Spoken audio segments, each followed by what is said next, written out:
നമസ്കാരം, എല്ലാവർക്കും സ്വാഗതം. നമ്മൾ ദിവസവും വാർത്തകളിൽ കേൾക്കുന്ന വാക്കുകളല്ലേ പ്രധാനമന്ത്രി, മന്ത്രിസഭ, പാർലമെന്റ്. ഇതൊക്കെ എങ്ങനെയാണ് ഒരുമിച്ച് പ്രവർത്തിക്കുന്നത് എന്നെപ്പോഴെങ്കിലും ആലോചിച്ചു നോക്കിയിട്ടുണ്ടോ? ഇവയെല്ലാം ഒരുമിച്ച് ചേർക്കുന്ന ഒരു അടിസ്ഥാന രൂപരേഖയുണ്ട്, ഒരു ബ്ലൂ പ്രിന്റ്. അതാണ് പാർലമെന്ററി സിസ്റ്റം. ഇന്ന് നമ്മൾ ആ സിസ്റ്റത്തിന്റെ ഉള്ളറകളിലേക്ക് ഒന്നിറങ്ങിച്ചെല്ലാൻ പോവുകയാണ്. ശരി, അപ്പം നമ്മുടെ യാത്ര എങ്ങനെയായിരിക്കുമെന്ന് നോക്കാം. ആദ്യം തന്നെ എന്താണ് ഈ പാർലമെന്ററി സിസ്റ്റം എന്ന് നമ്മൾ കൃത്യമായിട്ടും മനസ്സിലാക്കും. പിന്നെ ഗവൺമെന്റും പാർലമെന്റും തമ്മിലുള്ള ആ ഒരു ലിങ്ക് എങ്ങനെയാണ് വർക്ക് ചെയ്യുന്നതെന്ന് നോക്കാം. അതിനുശേഷം കളക്റ്റീവ് റെസ്പോൺസിബിലിറ്റി എന്ന വളരെ പ്രധാനപ്പെട്ട ഒരു തത്വത്തെക്കുറിച്ച് നമ്മൾ സംസാരിക്കും. പിന്നെ പ്രധാനമന്ത്രിയുടെ പങ്ക് എന്താണെന്ന് നോക്കും. അവസാനം ഇതെല്ലാം കൂടിച്ചേർന്ന് എങ്ങനെ പ്രവർത്തിക്കുന്നു എന്നൊരു ചെറിയ റീക്യാപ്പും. റെഡിയല്ലേ? അപ്പോൾ നമുക്ക് ഏറ്റവും ബേസിക് ആയ ഒരു ചോദ്യത്തിൽ നിന്ന് തന്നെ തുടങ്ങാം. എന്താണൊരു പാർലമെന്ററി സിസ്റ്റം? നമ്മൾ എപ്പോഴും ഉപയോഗിക്കുന്ന ഒരു വാക്കാണിതല്ലേ? പക്ഷേ ഇതിന്റെ ശരിക്കുള്ള അർത്ഥം എന്താണ്? ഈ അടിത്തറ നമുക്ക് സ്ട്രോങ് ആക്കിയാൽ ബാക്കിയെല്ലാം വളരെ എളുപ്പത്തിൽ മനസ്സിലാവും. അപ്പോ എന്താണ് ഈ പാർലമെന്ററി സിസ്റ്റം? നമ്മൾ എപ്പോഴും കേൾക്കുന്ന ഈ വാക്കിന്റെ യഥാർത്ഥ അർത്ഥം എന്താണ്? ഒരു രാജ്യത്തിന്റെ ഭരണം ഈ സിസ്റ്റത്തിലാണ് എന്ന് പറയുമ്പോൾ അതുകൊണ്ട് എന്താണ് ഉദ്ദേശിക്കുന്നത്? നമുക്കതിന്റെ നിർവചനം ഒന്ന് നോക്കാം. ഇതാണ് ഈ സിസ്റ്റത്തിന്റെ ഹൃദയം എന്ന് പറയുന്നത്.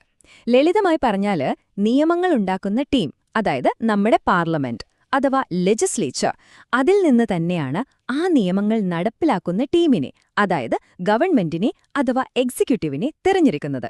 അതുകൊണ്ടുതന്നെ ഗവൺമെന്റിന്റെ ഓരോ നയങ്ങൾക്കും പ്രവർത്തനങ്ങൾക്കും അവർ പാർലമെന്റിനോട് ഉത്തരം പറയണം. അതായത് ഗവൺമെന്റ് വേറെ, പാർലമെന്റ് വേറെ എന്നല്ല, ഗവൺമെന്റ് പാർലമെന്റിന്റെ ഒരു ഭാഗമാണ്. ഈ ഒരു ഉത്തരവാദിത്വമാണ് ഈ സിസ്റ്റത്തിന്റെ നട്ടെല്ല്. ഇനി രസകരമായ ഒരു കാര്യം എന്താണെന്ന് വെച്ചാൽ, ഈ സിസ്റ്റത്തിന് പല പേരുകളുണ്ട്. ഓരോ പേരും ഇതിന്റെ ഓരോ സ്വഭാവത്തെയാണ് എടുത്തു കാണിക്കുന്നത്. ഉദാഹരണത്തിന് ക്യാബിനറ്റ് ഗവൺമെന്റ് എന്ന് പറയാറുണ്ട്.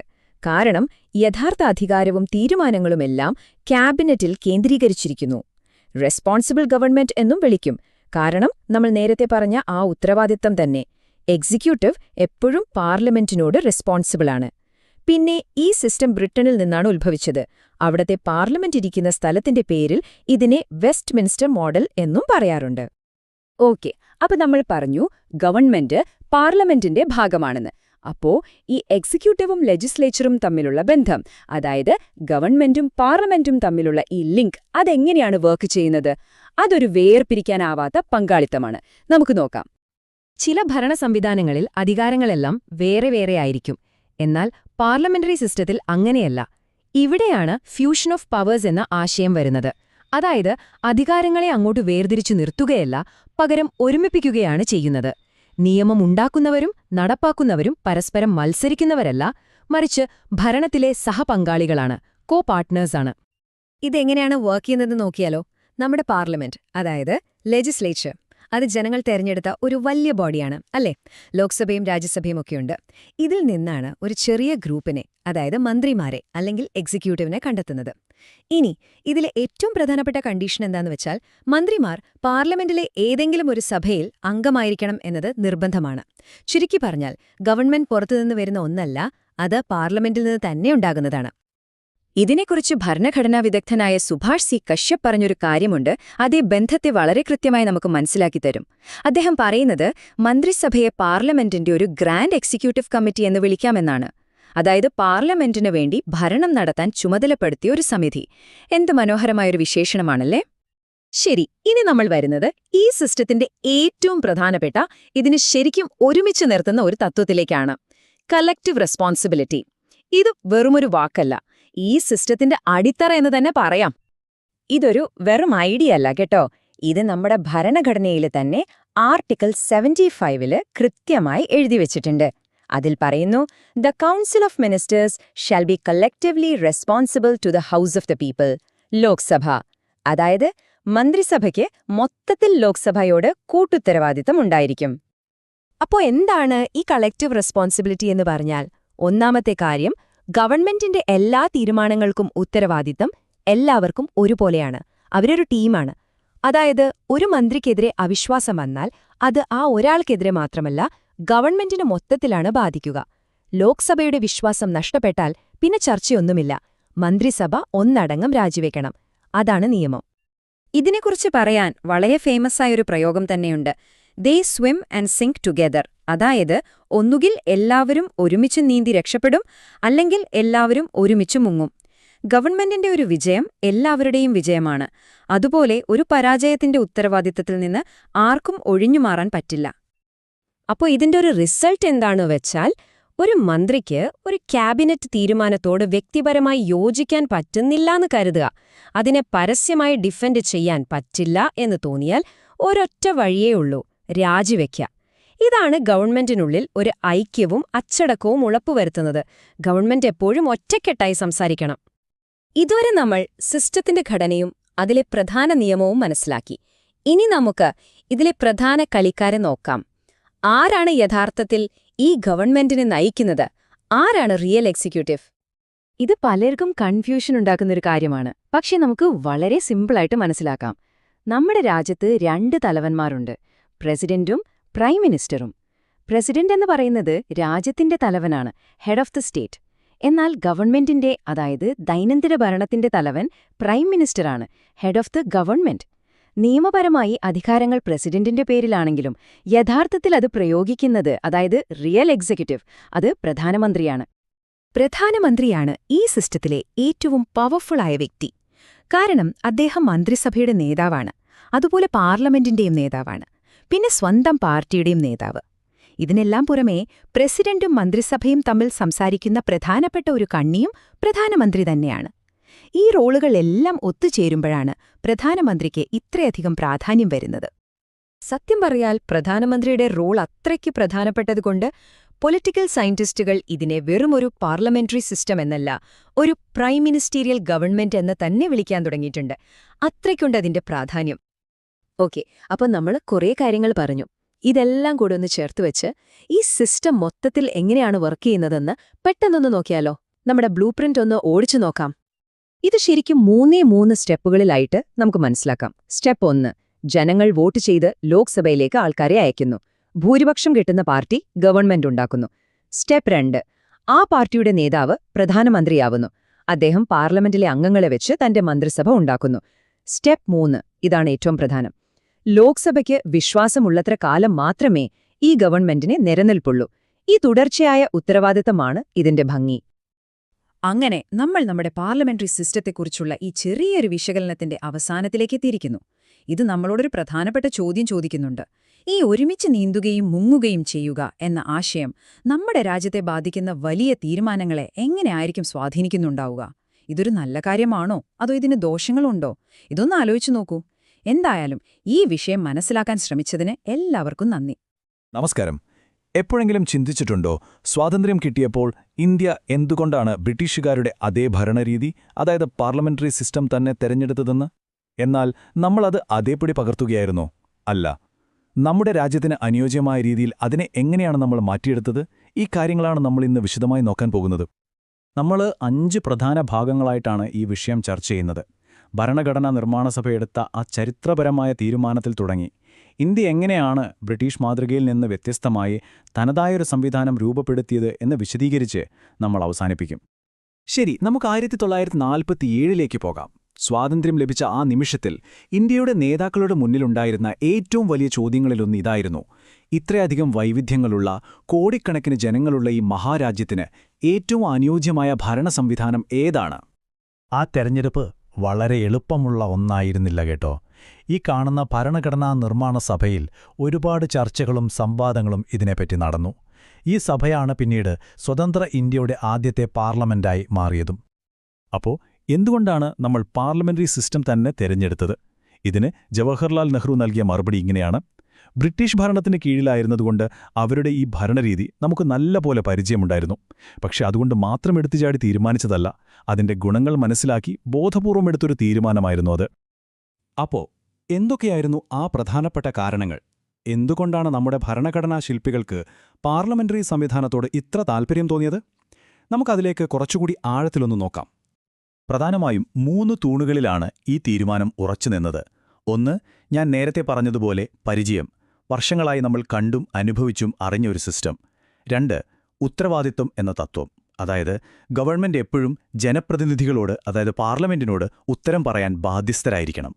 പിന്നെ 3ാമത്തത് ഇന്ത്യയുടെ വൈവിധ്യം.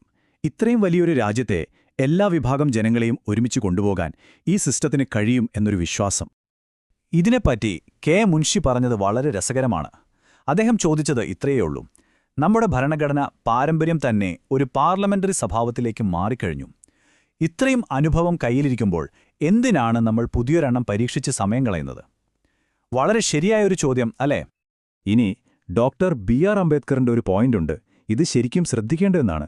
ഒരു പ്രസിഡൻഷ്യൽ സിസ്റ്റം നൽകുന്ന സ്ഥിരതയേക്കാൾ സർക്കാർ എല്ലാ ദിവസവും ജനങ്ങളോട്, അതായത് പാർലമെന്റിനോട് ഉത്തരവാദിത്തത്തോടെ പെരുമാറണം എന്നതിനാണ് ഭരണഘടനാ നിർമ്മാണ സഭ മുൻഗണന നൽകിയത്.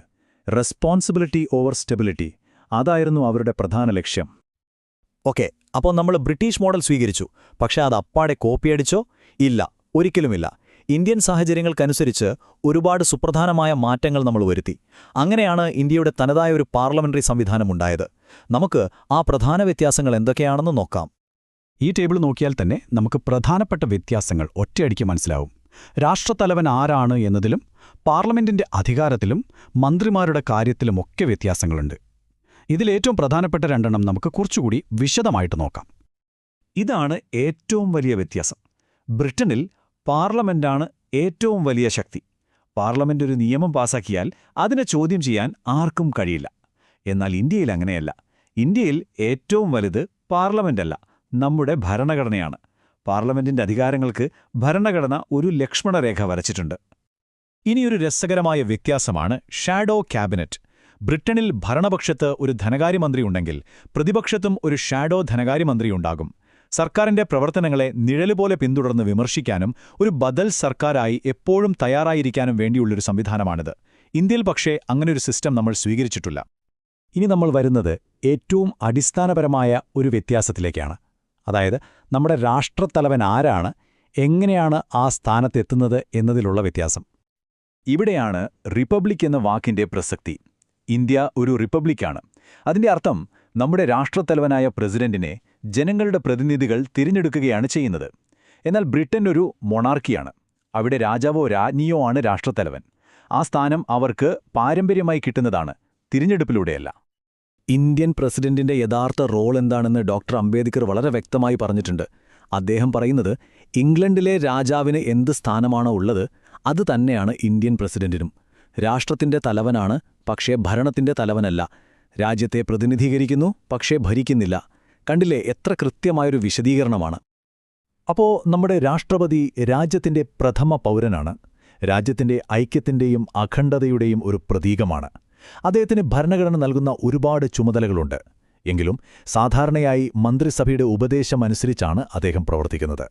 ബ്രിട്ടനിലെ രാജാവിൽ നിന്ന് വ്യത്യസ്തമായി പ്രസിഡന്റ് പാരമ്പര്യമായി വരുന്ന ഒരാളല്ല, തെരഞ്ഞെടുക്കപ്പെട്ട പ്രതിനിധിയാണ്. അപ്പോൾ ഇതെല്ലാം കൂട്ടി വായിക്കുമ്പോൾ നമുക്കെന്താണ് മനസ്സിലാകുന്നത്? ബ്രിട്ടീഷ് മാതൃകയിൽ നിന്ന് പ്രചോദനം ഉൾക്കൊണ്ട് ഇന്ത്യ ഒടുവിലുണ്ടാക്കിയെടുത്ത ഈ സിസ്റ്റം എന്താണ്? ഇതാണ് ഏറ്റവും മനോഹരമായ കാര്യം. ഇന്ത്യൻ സിസ്റ്റം ഒരു സമർത്ഥമായ മിശ്രിതമാണ്. ബ്രിട്ടനിൽ നിന്ന് നമ്മൾ പാർലമെന്റിനോട് ഉത്തരവാദിത്തമുള്ള സർക്കാർ എന്ന ആശയമെടുത്തു. അതേസമയം അമേരിക്കയിൽ നിന്ന് ജുഡീഷ്യൽ റിവ്യൂ എന്ന ആശയവും സ്വീകരിച്ചു. അതായത് പാർലമെന്റ് പാസാക്കുന്ന നിയമങ്ങൾ ഭരണഘടനയ്ക്ക് വിരുദ്ധമാണെങ്കിൽ അതിനെ റദ്ദാക്കാനുള്ള അധികാരം കോടതികൾക്കുണ്ട്. അങ്ങനെ പാർലമെന്റിന്റെ അധികാരവും കോടതിയുടെ മേൽക്കോയ്മയും തമ്മിൽ ഒരു ബാലൻസ് നമ്മൾ ഉണ്ടാക്കിയെടുത്തു. ഇത് നമ്മളെ ഒരു പ്രധാനപ്പെട്ട ചിന്തയിലേക്കാണ് കൊണ്ടുപോകുന്നത്. നമ്മുടെ ഭരണഘടനാ ശില്പികൾ അധികാരവും ഉത്തരവാദിത്വവും തമ്മിൽ ബാലൻസ് ചെയ്യുന്ന ഒരു മികച്ച ചട്ടക്കൂടാണ് നമുക്ക് തന്നത്. ഈ സംവിധാനം വിജയകരമായി മുന്നോട്ടു പോകണമെങ്കിൽ ഒരു പൗരനെന്ന നിലയിൽ നമ്മൾ ഓരോരുത്തരും ഇതിനെക്കുറിച്ച് ബോധവാന്മാരായിരിക്കണം. നമ്മുടെ ജനാധിപത്യത്തെ സംരക്ഷിക്കാൻ നമ്മളെപ്പോഴും ജാഗരൂകരായിരിക്കണം, അല്ലേ? നന്ദി. പാർലമെന്ററി ഭരണരീതി, പ്രസിഡൻഷ്യൽ ഭരണരീതി. വ്യത്യാസങ്ങൾ. തുലനാത്മക രാഷ്ട്രീയ ശാസ്ത്രത്തിൽ ജനാധിപത്യ ഭരണരീതികളെ വർഗീകരിക്കുന്നതിൽ ഏറ്റവും പ്രധാനമായ അടിസ്ഥാനം എക്സിക്യൂട്ടീവ് അഥവാ നിർവാഹക വിഭാഗവും ലെജിസ്ലേച്ചർ അഥവാ നിയമനിർമ്മാണ വിഭാഗവും തമ്മിലുള്ള ബന്ധമാണ്. ഈ അടിസ്ഥാനത്തിൽ ജനാധിപത്യ ഭരണരീതികൾ പ്രധാനമായും രണ്ട് തരത്തിലാണ് വിഭജിക്കുന്നത്: പാർലമെന്ററി ഭരണരീതിയും പ്രസിഡൻഷ്യൽ ഭരണരീതിയും. ഇന്ത്യ പാർലമെന്ററി ഭരണരീതി സ്വീകരിച്ചിരിക്കുന്നപ്പോൾ അമേരിക്കൻ ഐക്യനാടുകൾ പ്രസിഡൻഷ്യൽ ഭരണരീതി പിന്തുടരുന്നു.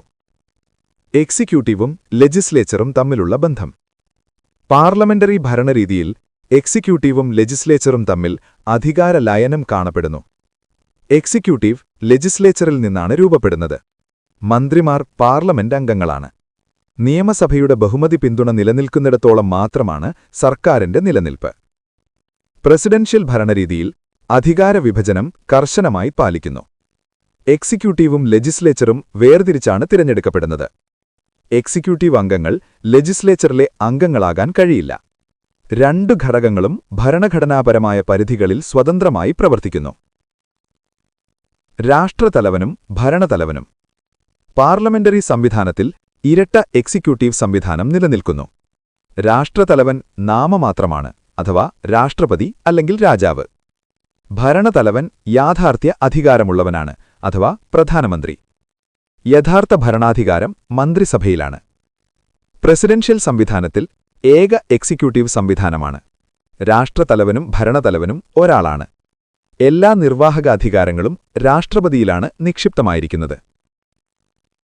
എക്സിക്യൂട്ടീവിന്റെ തിരഞ്ഞെടുപ്പ് രീതി. പാർലമെന്ററി ഭരണരീതിയിൽ താഴത്തെ സഭയിലെ ബഹുമതി പാർട്ടി നേതാവാണ് പ്രധാനമന്ത്രി. മന്ത്രിമാർ നിയമസഭാംഗങ്ങളിൽ നിന്നാണ് നിയമിക്കപ്പെടുന്നത്. പ്രസിഡൻഷ്യൽ ഭരണരീതിയിൽ രാഷ്ട്രപതി നേരിട്ടോ പരോക്ഷമായോ ജനങ്ങളാൽ തിരഞ്ഞെടുക്കപ്പെടുന്നു. മന്ത്രിസഭാംഗങ്ങളെ രാഷ്ട്രപതി നിയമിക്കുന്നു. അവർ നിയമസഭയോട് ഉത്തരവാദികളല്ല.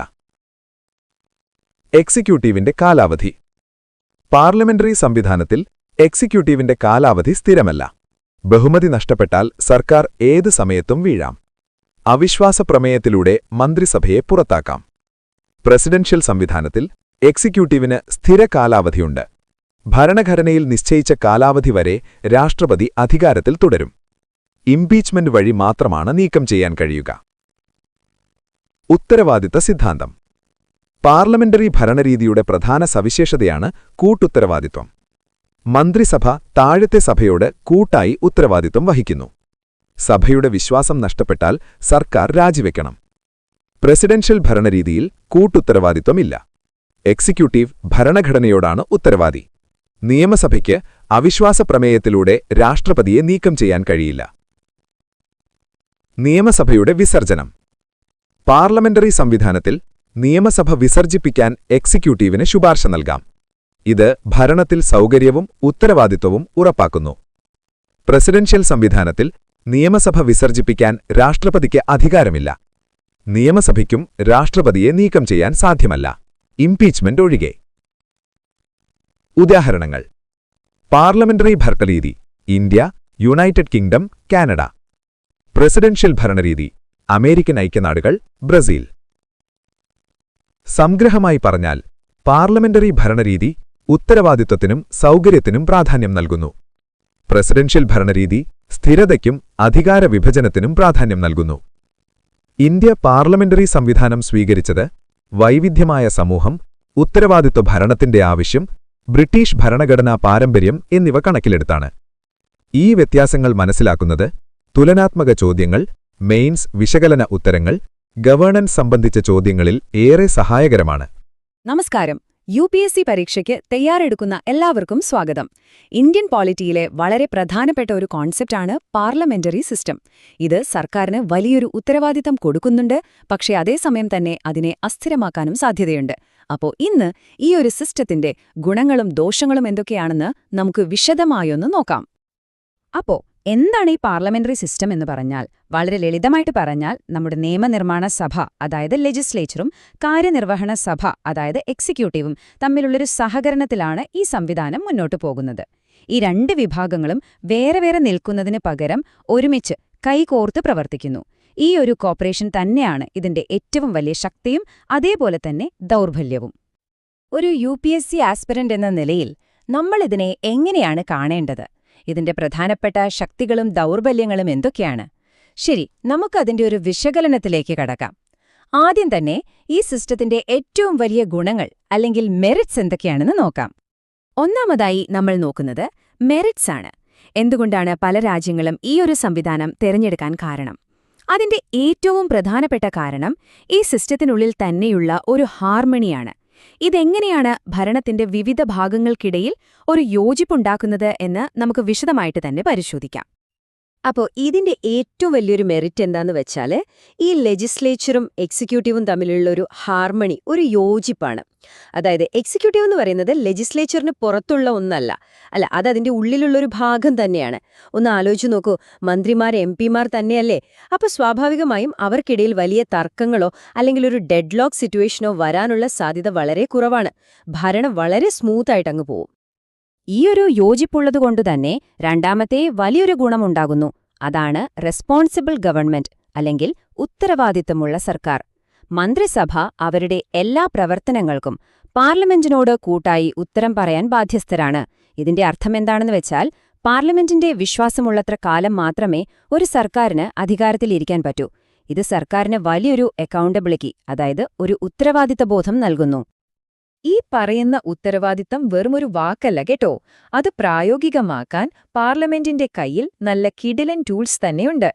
ക്വസ്റ്റ്യൻ അവർ, ഡിസ്കഷൻസ്, അഡ്ജോൺമെന്റ് മോഷൻ, ഇതൊക്കെ വെച്ച് സർക്കാരിനെ ദിവസവും ചോദ്യം ചെയ്യാം. പക്ഷേ ഇതിലെ ഏറ്റവും വലിയ ആയുധം എന്ന് പറയുന്നത് നോ കോൺഫിഡൻസ് മോഷൻ, അതായത് അവിശ്വാസ പ്രമേയമാണ്. ഇത് എക്സിക്യൂട്ടീവിനെ എപ്പോഴും ഒരു കൺട്രോളിൽ നിർത്തും. എക്സിക്യൂട്ടീവിന് ഇങ്ങനെ എപ്പോഴും കൺട്രോൾ ചെയ്യുന്നത് സ്വാഭാവികമായും മറ്റൊരു വലിയ നേട്ടത്തിലേക്ക് നമ്മളെ എത്തിക്കുന്നു. ഇത് ഡിസ്പോട്ടിസം, അതായത് ഏകാധിപത്യത്തെ തടയുന്നു.